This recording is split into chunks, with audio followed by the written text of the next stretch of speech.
All right, what's going on, guys? T Torres back here for another video. So in the last video when we were installing the LED lights and the reverse lights in Kylie's car, I told you all that we were going to be doing a video about Kylie's first charging experience, her first solo EV road trip back home. It was probably about, what, 250 miles? Yeah, around about 270. About 270 miles there and back. And I think the total for the trip was about $27. So that's about, we'll just call it 600 miles round trip.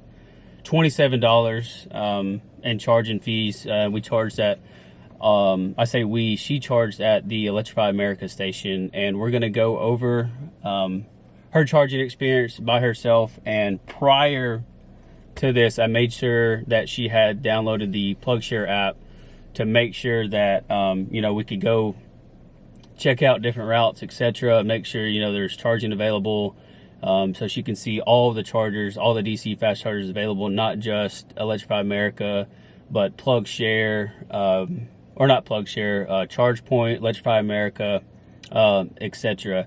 And so this next clip is going to be an introduction to her EV road trip. All right, so time for my story time on the T Torres channel. I'm at my last charging station. I am currently in Greenville, Alabama. I got the doggos with me. You can see one of them, Millie. The other one's passed out here. Been an interesting trip. This is the first time I've traveled by myself. Usually Tyler's the one doing all the apps, trying to figure out which charging stations we're going to, which ones are available, which ones are not, locating the DC fast chargers, all that good stuff. And as it was a challenge for my first time, it definitely gave me some practice, so I feel a little bit more confident going forward with it. But Friday is when I came down. It's now Sunday. I did a quick little trip to H-Town, H-Vegas, aka Huntsville, and we are headed home now. But we are going to switch over to Tyler and I for story time about how my trip up here going to North Alabama went on Friday, which was a disaster. Today has been a lot more successful with the charging, availability, etc. And I'll get into that. But yeah, here we go. All right, so based off of that last clip, go ahead and tell them about your first charging experience, to and from your destination. And then, yeah, go ahead and tell them. The first charging station, the Electrify America, was at Greenville, Alabama. Well, first I will say I ate my words because I like to think of myself independent, and he tried getting everything set up and aligned to where I knew where my stops were, the timelines and everything. So tell them what you said. I said, I will get this figured out on my own. I probably used some other choice words, but I was trying to make sure she was set up for success in case there were some hiccups along the way. But there were hiccups. There were many hiccups, and so I ate my words. Several phone calls. But let's fast forward to the first stop in Greenville, Alabama, at the Walmart, and it is pouring down rain, and you have two dogs in the car that probably needed to go to the bathroom.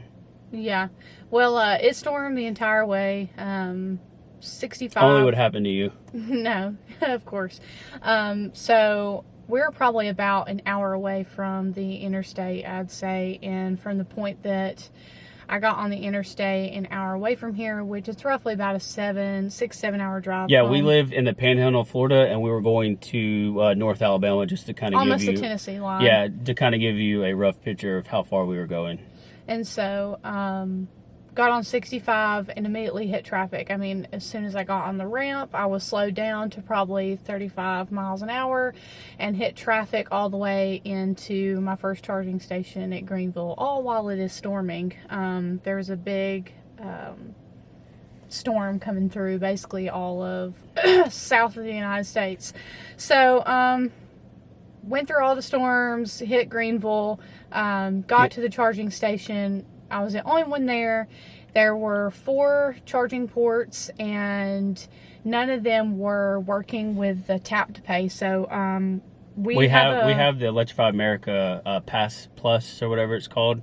So I Yeah. told her, hey, you know, go ahead and put your Pass Plus in your Apple Wallet, double click it, plug the car in, tap it, and it should start.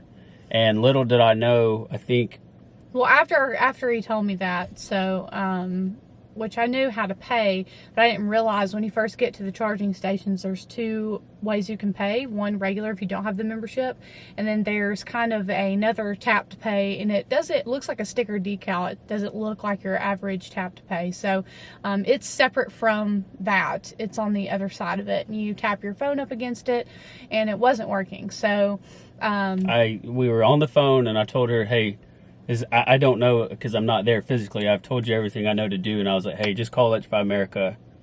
And then the lady told you that, and I didn't know this. This is a rookie thing, that you can actually start your charging session. You can plug it in, go on the phone, and pick the stall number that you're at and start it. I didn't know that. I've always started it outside the vehicle. So what he said, talked to her on the phone, and basically she said that all the tap to pays were out. They weren't functioning right at ours. And I learned another tool, which I'll tell you about when I got to my next charging station. Basically another tool that kind of is used as a communication tool throughout all EV owners. So got in my car, I'm soaking wet. The dogs can't use the bathroom. They're like going crazy. Car is packed with all my stuff. Get out and finally get it charged back up. So sat there for probably about 40 minutes or so and then got back on the road. As soon as I got back on 65, I hit traffic all the way into Birmingham, which if you're familiar with that area, you're going to hit traffic for probably about 2 hours. So it put me probably 2 hours behind extra on top of, the 15-20 minutes that it took for me to even get the charger to start working. So finally get to charging port number 2, which was Alabaster, just right outside Birmingham, and got there and didn't know it, but 3 of the 4 charger ports were offline, just completely off, not working, not functioning. But on the app, did it say they were available? It said they were available on the app. 4 out of 4 were available. Yeah, it said 4. Well, it said 1 or 3 out of 4 were available because there was another UV or EV owner charging his car up as well. So got to stopped at 1, 2, 3. None of them were hooking up to my car. Basically, they were all offline and were having issues connecting to your vehicle. So they weren't communicating with the car versus the port. So I was frustrated at this point. He was at a buddy's house. It was probably around 8 o'clock at this point, and I had left here around 10 or 11, so it had already been, a 9-hour drive almost, and I was only 70% of the way home.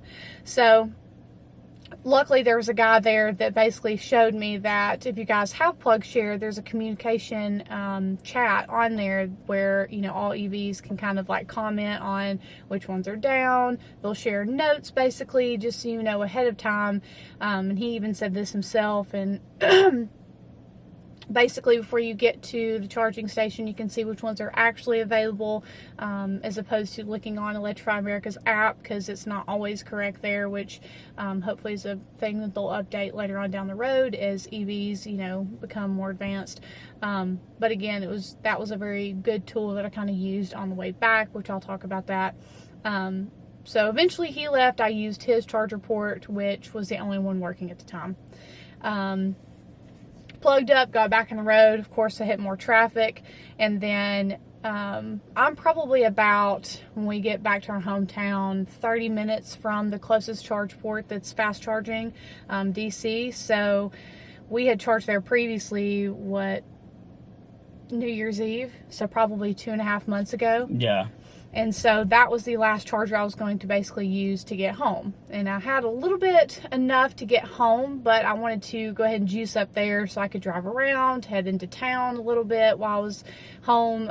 But that wasn't the case. I got there and there were no DC fast chargers close to me within a probably 70-mile radius.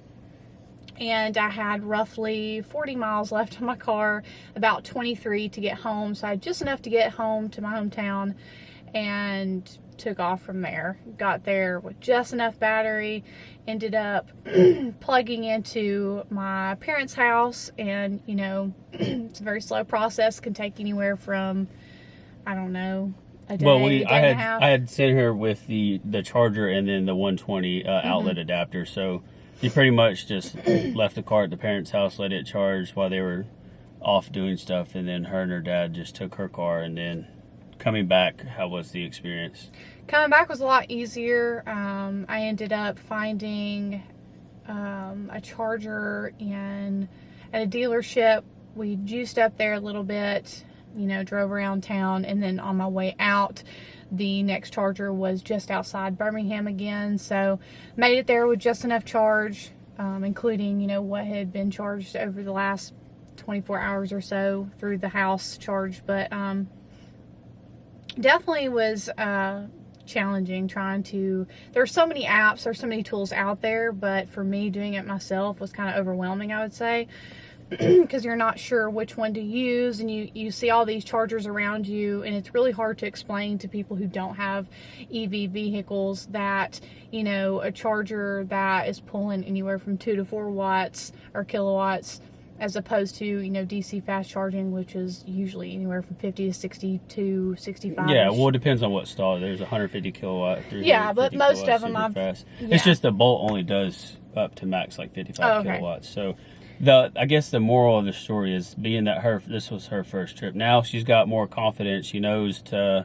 check out PlugShare, check out, you know, availability, look at when the last person charged there. Hence, it'll tell you if the charger's online or not. So pretty much her first solo trip was, one, getting the experience, and then getting comfortable with, sometimes you're going to have to make decisions based off of a charger not working. And so if you're going to, you know, get an EV car, it's always a good plan to have another charger in the route that you're going to be going to, in case, you know, one of them's down or, you know, not online and you can't charge, and you're needing to get a charge. So that was her first experience. Yeah, for sure. If you're at a charge station where it is a fast charger and you know where your next destination is, I would definitely advise looking ahead to your next charger, just to make sure, you know, if they say available. Obviously, you do run into the chance that they could all be, you know, being used later on down the road when you get to that charging station. But, you know, looking at PlugShare, seeing through the chat, you know, which ones are down, or making sure all of them are available.